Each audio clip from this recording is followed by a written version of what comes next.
Bismillah, assalamu alaikum, nombadon, bonsoir, mulishani, abari yenu, nangen def. Yo, salam everybody. Rex T ngay am derrière le mic, yaa ngi fii fan si YBE TV, télé 100% hip hop Galsen, que des news, exclusivité. Bi ñu jógee barki démb si Prélude Galsen Hip Hop Awards mooy jam bi seetaanoon fa festival artistes yi nga xam ñoo gagné woon daaw. Tey lundi ñoo ngi fii si Grand Théâtre pour assister li nga xam ni moom mooy conférence de presse Galsen Hip Hop Awards tey après si kanam dinañ jéem a jël ki nga xam ni mooy vétéran bi mooy grand bi ñu koy wax Coco Jean mu wax ñu xalaatam si mbir mi ay. YBE 100% Hip Hop Live TV. Ak benn thème. La première édition, le thème c'était rendre hommage aux pionniers, les artistes qui ont tracé la voie à toute une génération. Notamment Poezy Black Soul, Daraji, MC Lida, Mbambake Djoum, pour remonter plus haut. La deuxième édition, on a eu entrepreneuriat et leadership avec M. Diop de l'ISEC et M. Girassi de l'IAM. Troisième édition, on a fait le hip-hop au service de l'éducation. Comment à travers le hip-hop on peut éduquer? Parce que pourquoi?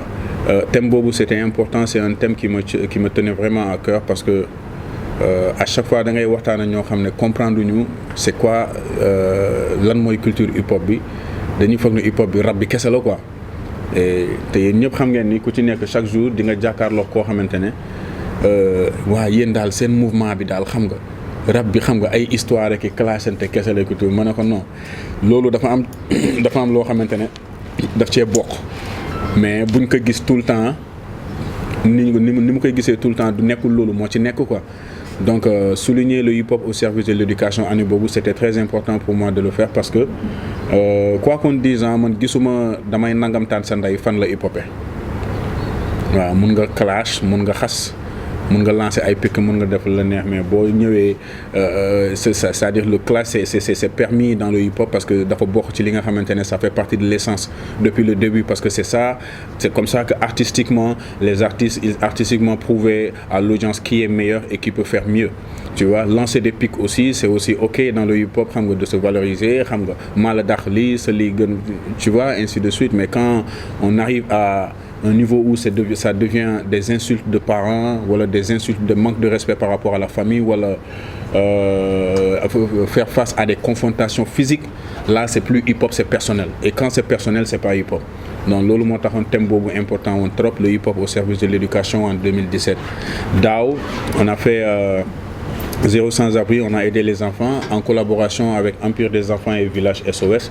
On a aidé plus de 512 gosses. Jëndal nañ leen affaire yu bari te gën ñëpp seetaan ngeen vidéo bi à travers la cérémonie. C'était des fournitures scolaires lu ñu soxla woon xam nga des denrées yu ñu soxla woon ay yére la woon ak ay dàll yóbbu nañ leen ko. On a vu le représentant monsieur Diouf du Village SOS ak Mère Anta Mbow qui est notre maman à tous de l'Empire des enfants.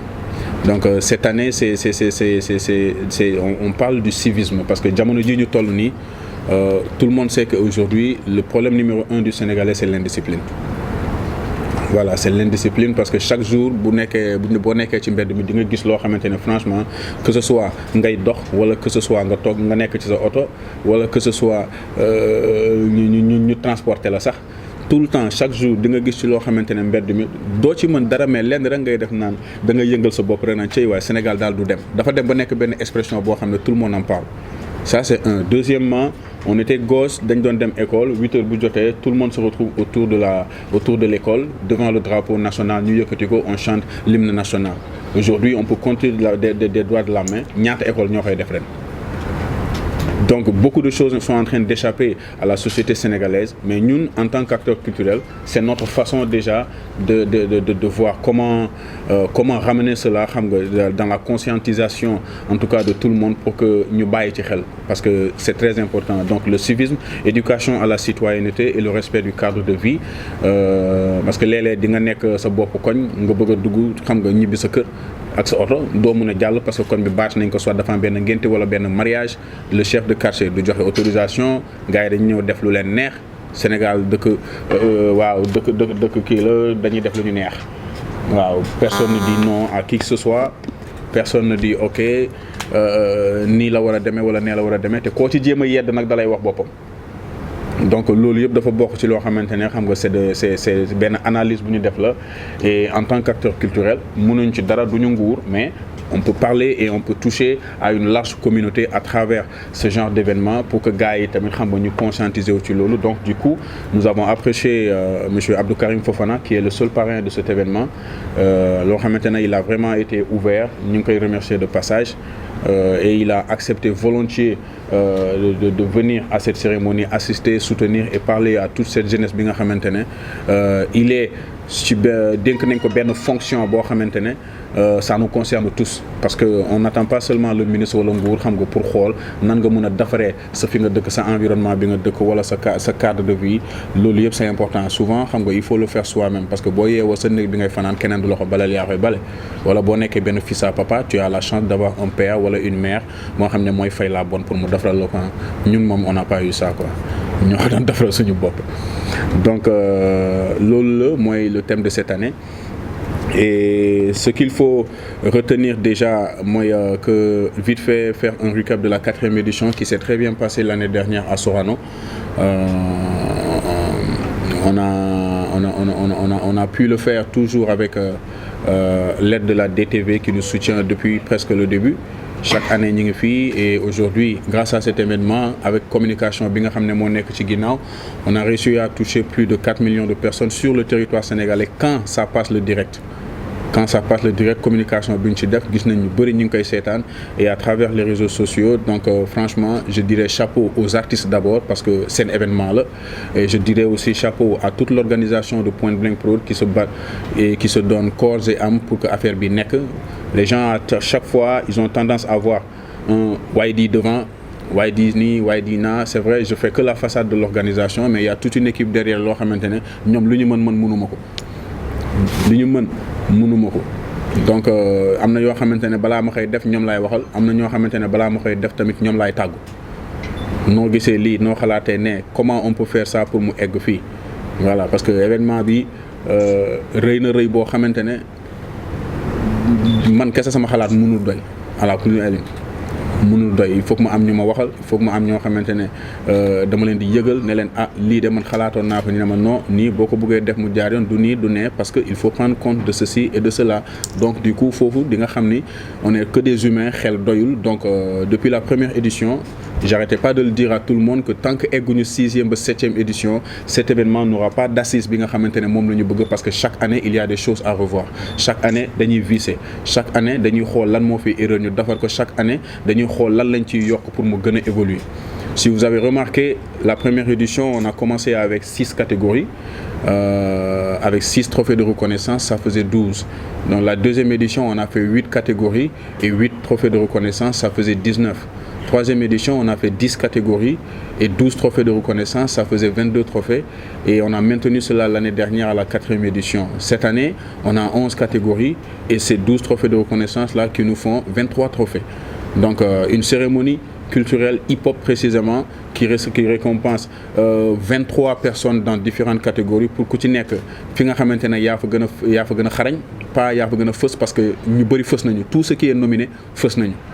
léegi nag ki nga xamante ne moo ci gën a xarañ waxuñu ni kii bu ko jëlee rek moo gën a ay kee c'est juste que la personne correspond juste un tout petit peu aux critères plus que l'autre loolu rek la donc je pense que rien que le fait de faire partir des nominés je pense que loolu rek war na doon loo xamante ne artistes yi war nañ ko ndamoo parce que boo xoolee y a combien d'artistes au Sénégal ñi génnee produit bëri nañu ñi génnee vidéo bëri nañu mais ñu xool ne selon diggante date bi ak date bee ñi nga xamante ne ñoo gën a fës li ñuy def te li ñuy def moo gën a xarañ que ñeneen li ñuy def ñu présélectionner leen ci. Juste pour vous donner un exemple nous sommes 2019 cette année il y a eu plus de produits sortis que n'importe quelle édition depuis bi ñu commencé Galsen Hip Hop Awards. Côté album on a eu 29 albums qui sont sortis il y a 15 qui ont été présélectionnés et finalement 6 qui ont été retenus au lieu de 5 comme d'habitude.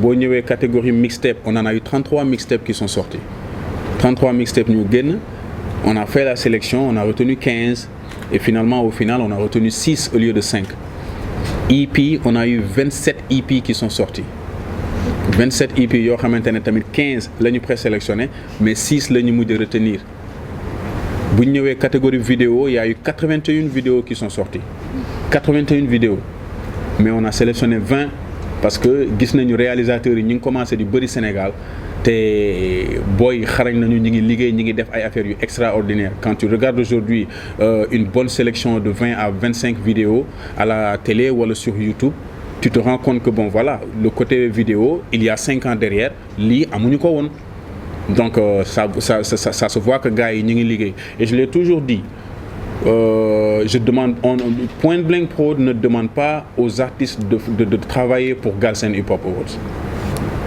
Nous ne sommes pas la police du hip-hop. Nous ne demandons à personne de faire quoi que ce soit di bàyyi.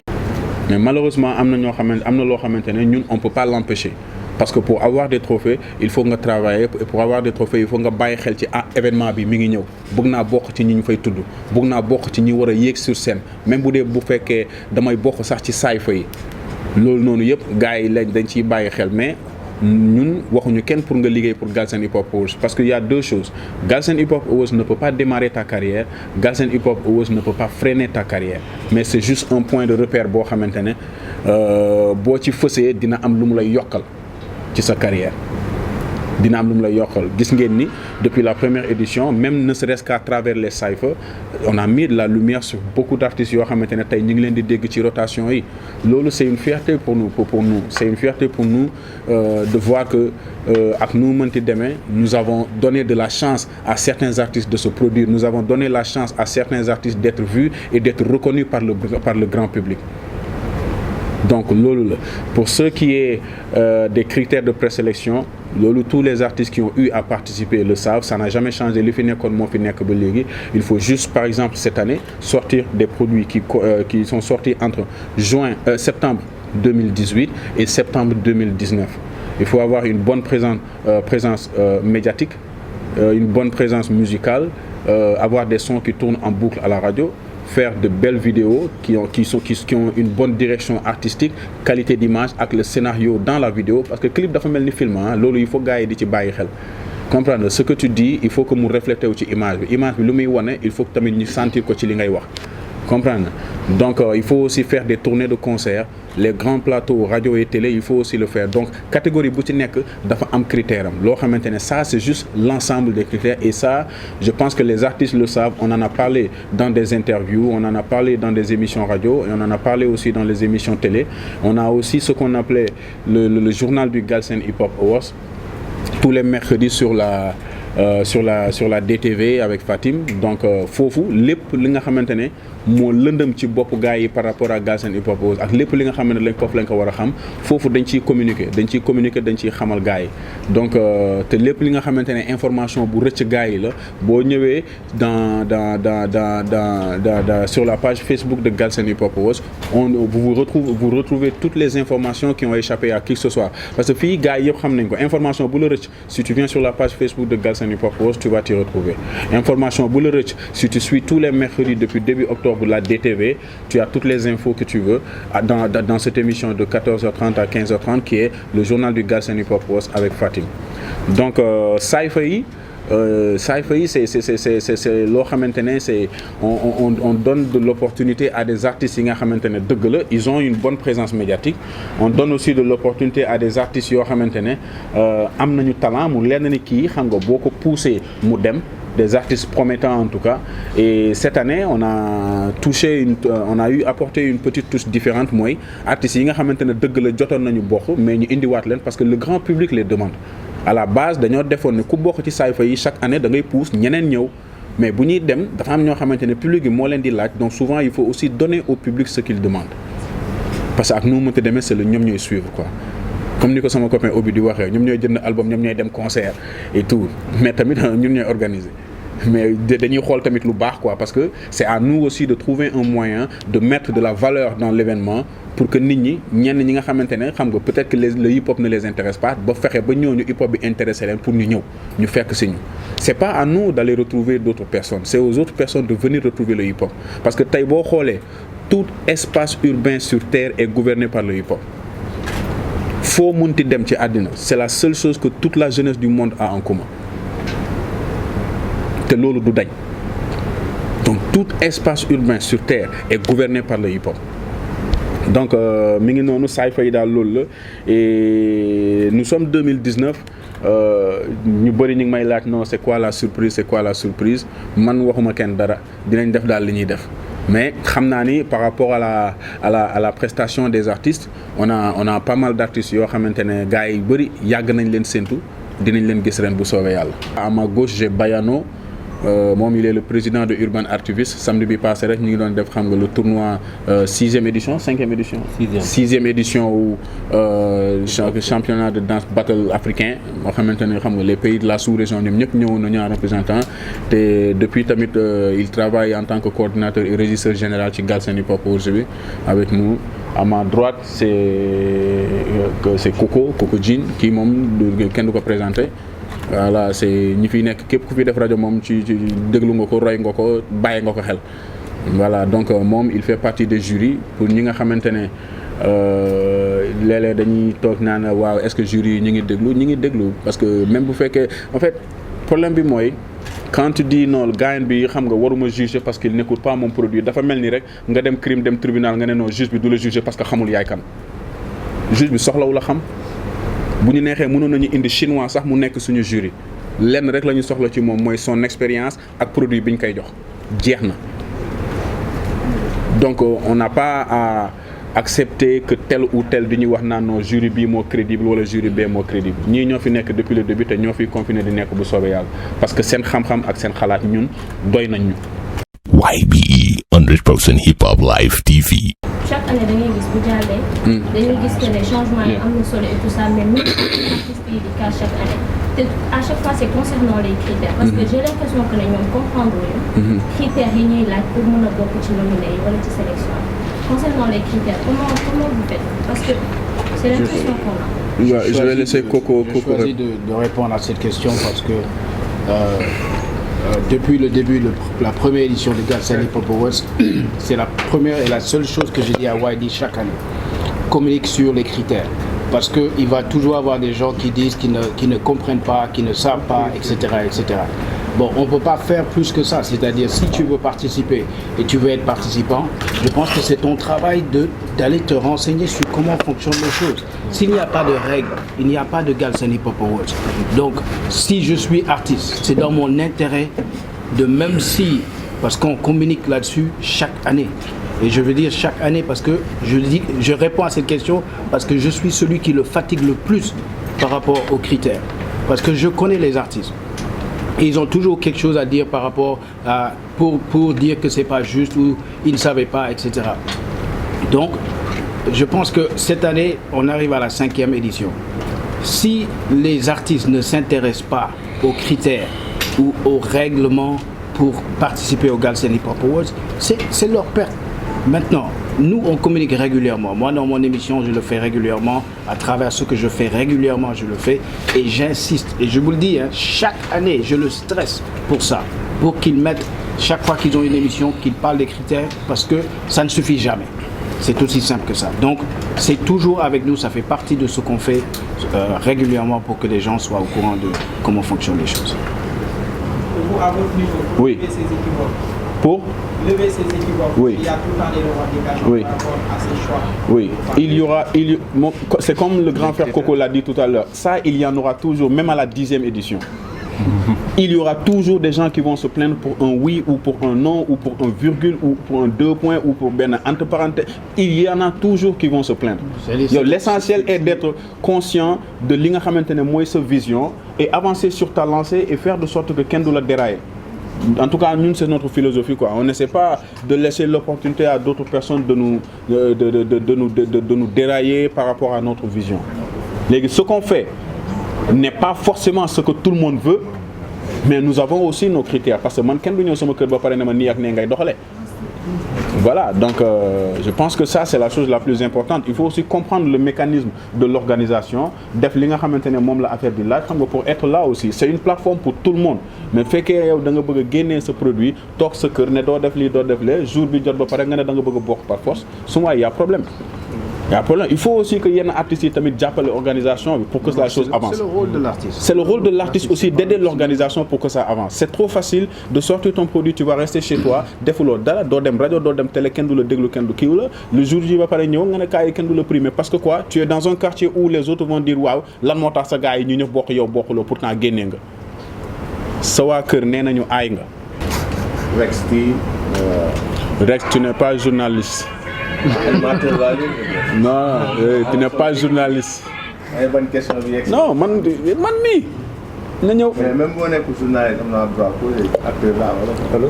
On a dit une conférence de presse, tu n'es pas de la presse, mais bon, c'est YBE TV, vas-y, je t'écoute. Ouais, ouais. Bon, li may kii souligner mooy par rapport ak contenu parce que bu ñuy. Tu veux poser une question ou tu veux contribuer? Ok. Question mi ngi ñëw par rapport au contenu yi quoi. Comme exemple album meilleur featuring bu daaw. Meilleur featuring bu nekkoon bu nekk si participé woon mu doon. moom ak Ndongo ak meilleur featuring bi s'est trouvé jox nañ ko kan nañ ko joxoon ci def. Alaaji Ndana. Léegi lu ma doon souligner mooy bi ñu si waxtaanee tu m'avais dit que Nix bi génn na c'est un son nice mais promo bi si waroon public bi yëgu ko affaire yi si waroon yëpp. comme ni nga doon wax léegi genre exposition bi dafa desoon. par rapport ak Alaaji Ndana bi nga xam peut-être amoon na vidéo je sais pas tout ma ne pour juger un produit. bu ñu jëlee tey meilleur featuring meilleur album. meilleur album solo du genre contenu pour man la ñu war a xool du genre que nit ki génnee na produit ba naaw na ba yegg si yow. bu yegg si wul si yow sax peut-être c'est ton rôle yow boo bëggee def nga ne da ngay def Galsen Hip Hop Awards da ngay sélectionner meilleur album meilleur produit. C'est ton rôle à 1% nga dem vers les albums. Album bu xasee ba naaw abracadabra ba yegg si yow. wala too xool. ndax am na promo wala amul promo li nga war a xool mooy. yow t'as des gens jury yi nga xam ne dañuy gëstu. càmbar li nekk si biir album kon yow t'as le produit en main. da ngay xool contenu bi. contenu bi baax na wala mu baaxul. kee produit am wër na dëkk bi yëpp contenu nañu jugé. Je pense que tu as déjà ta réponse en yow sa bopp yaa ko waxal sa bopp. Non mais attends écoute. Nous sommes là pour expliquer en gros li nga xamante ne ça concerne l'événement les contenus li nga xamante ne ñun war nañ ko leeral. Je pense que li ñuy wax fii ba léegi leeral nañ ko ce que tu dis là. Je vais juste te dire deux choses là-dessus. Nix album bi ba muy génn. L'album est sorti juste 5 jours avant qu'on ne boucle. Personne déjà ne connaissait le son. Nous sommes passés. yaa ngi dégg parce que en 5 jours. Ça nous laisse pas le temps de présélectionner ce son parce que déjà en tant qu'organisateur nous étions beaucoup plus concentrés déjà sur le bouclage et comment organiser le voting dëgg la en 5 jours catégorie déjà featuring boo xoolee featuring yi fa nekkoon yëpp c'est des featuring qui ont eu une bonne présence médiatique radio ak télé selon ñi nga xam ne am nañu vidéo en tout cas mais son boobu déglu ma rek déglu ma prendre en compte déglu ma mais si c'est un featuring boo xamante ne amul bonne présence médiatique jàllul gars yu bëri xamuñu ko on passe de 2018 à 2019 et certains nous appellent pourquoi son bi bokkul mais malheureusement son boobu dafa bokk ci album boo xamante ne passé na mënuñu delluwaat ginnaaw on avance. Je suis parfaitement d'accord. yaa ngi dégg léegi am na son yu bëri yoo xamante ne bokk nañ tamit xam nga ci cas boobu loo xamante ne rien n'est 100% ici. Rien n'est 100%. Mais dafa am loo xamante ne comme on l'a dit tout à l'heure te ku ko signé na ko il faut aussi que les artistes fassent de sorte que dina yombal liggéeyu comité bi dina yombal animateurs yi liggéey bi dina yombal jury yi liggéey bi. yaa ngi dégg quand tu te bases sur un seul son là xam nga tu es en train de chercher la bête noire où elle est pas. Non comprendre naa bu baax li nga wax non mais si je suis désolé. pour terminer boo waxee Galsen Hip Hop Awards. waaw c'est-à-dire nit ñi ñu ngi miin hip hop Sénégal bi yëpp. c'est-à-dire même boo amul 100%. nga fexe am 70% truc du genre. ëpp na li fi nekk su ëpp na 70%. L'artiste c'est son rôle. pour exposer produit am. waaw loolu mooy rôle am. mais entre yéen tamit c'est votre rôle ngeen dem vers les produits. yow si parce que boo jëlee engagement. ne da ngay exposer Galsen Hip Hop aussi fi gën a baax. yow war nga def benn travail vers l'avant même artiste bi nga xam ni supposons moom deful li si war ak yooyu nga dem vers moom. Récupérer produit sélectionner nga. mais rek ma laaj la donc xaaral maa ngi daan am benn équipe. boo xam ne seen rôle.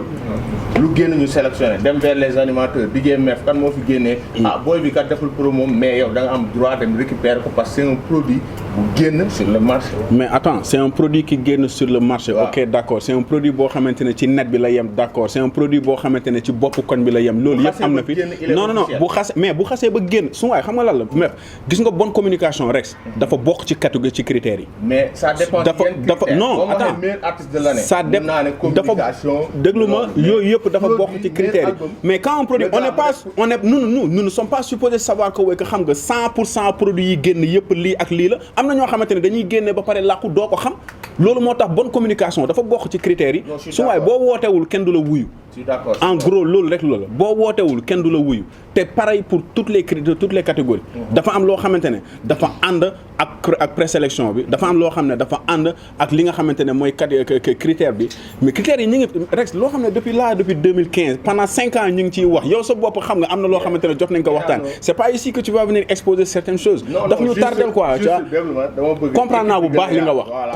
li nga wax discussion bi yaatu na ci rajo bi yaatu na ci télé bi yaatu na ci site web bi chaque jour ñu wax ko te duñ ci sonn wax ko dinañ ci gën a jaaraat voilà 81 vidéos cette année 81 vidéos am na ci ñoo xamante ne gars yi dañoo clip nii rek génnee ko mais y a rien derrière mais am na ñoo xam ne dañuy clip pour mettre en valeur leur carrière am na ñoo xam ne dañuy clip pour participer au Galsen Hip Hop Awards am na ñoo xam ne dañuy clip parce que dama war a clip bi pour faire plaisir à mes fans comprendre beaucoup d'artistes sortent des projets mais pas forcément avec les mêmes raisons kii lii moo tax mu koy def kee lee moo tax mu koy def que lële moo tax mu koy def est-ce que comprendre na donc du coup même artistiquement il faut aussi qu'ils sachent que man je rappe pour de l'argent et les filles wala je rappe pour vraiment faire carrière wala je rappe pour avoir l'opportunité de voyager tant que xamuloo ban moo tax nga koy def tu n'auras jamais de direction artistique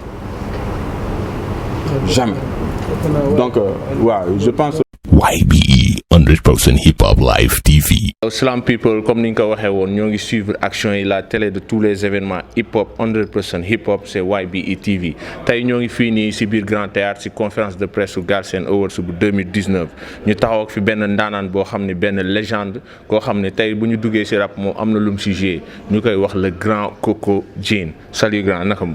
salaamaaleykum ça va Rex.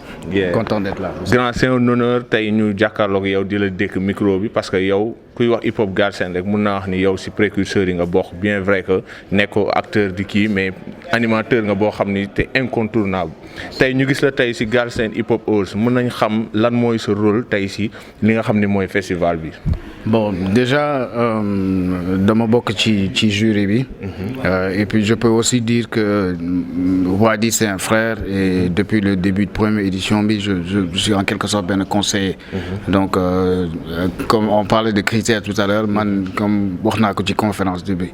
Je parle beaucoup de critères et je rappelle très souvent que gars yi il faut ñu xam critères yi. Sinon je pense que suñu ko doxalee encore mu gën a kii tu vois coow bi day exactement et en fait en quelque sorte c'est ma raison d'être dans tout ça parce que je sais que plus day jël ampleur plus gars yi fàtte loolu en fait et ils se concentrent plus sur am trophée bi mais du ñu fàtte les règles et mënoo organiser benn événement bu mel nii sans xam règles yi et puis même la presse ñun ñu war a xam les règles comme ça etc pour que affaire bi jàll ci yoon c'est tout man mon rôle c'est vraiment ça man je soutiens toujours man hip hop mus la mës a nekk musuma def leneen donc c'est normal que ma mi nekk fii. ok léegi bëggoon naa xam comme ni ngay wax mooy côté public bi gën a am clairvoyance ci liy xew est-ce que foogoo ni jot na ni tey Galsen Hip Hop Awards ñu am benn site wala du genre loo xam ni dañ fay exposer critère par critère ne meilleur album critère bi lii ak lii la ak lii la meilleure vidéo lii ak lii ak lii la ñoom ñu ngi koy communiquer de temps en temps bu ñu leen poser ay questions mais est-ce que jotul ñu def ko.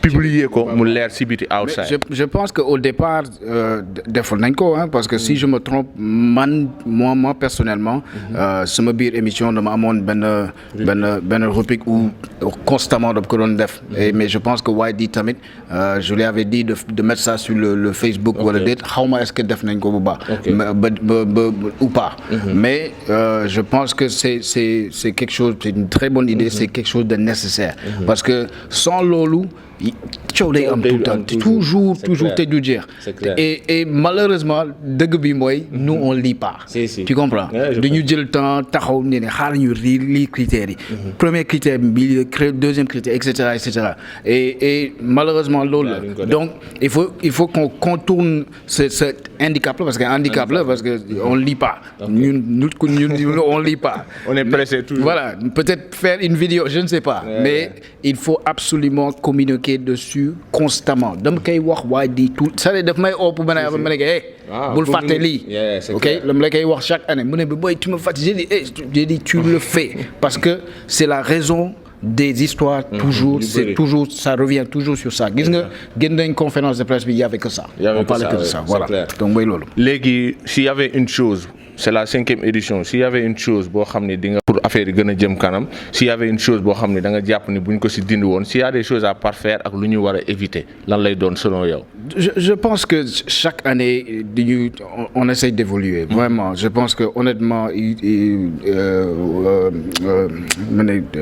Wadi et son équipe ils font vraiment le maximum pour chaque année après événement bi ñoom ñu toog def seen réunion xool est-ce que lii il fallait faire ça wala ñu dindi lii mais pour moi personnellement je ne suis pas quelqu'un qui critique ouvertement loolu su fekkee ne am naa directement parce que c'est mon petit c'est mon frère et je pense que c'est comme ça qu'on a toujours donc même si ma amee ay critique du fi voilà. Je vois noonu la mel encore merci un dernier mot pour YBE TV nekk benn web TV boo xam mi ngi évoluer 100% hip hop Galsen boo amoon loo si wax tey loo si wax ma ne yow ak radio live 100% hip hop di ñu war a def nii parce que hip hop band la that's all I got man YB all day man I got you man one love thanks merci grand jaajëf bismillah assalamu alaikum nombadon bonsoir mulishani habari yenu na ngeen def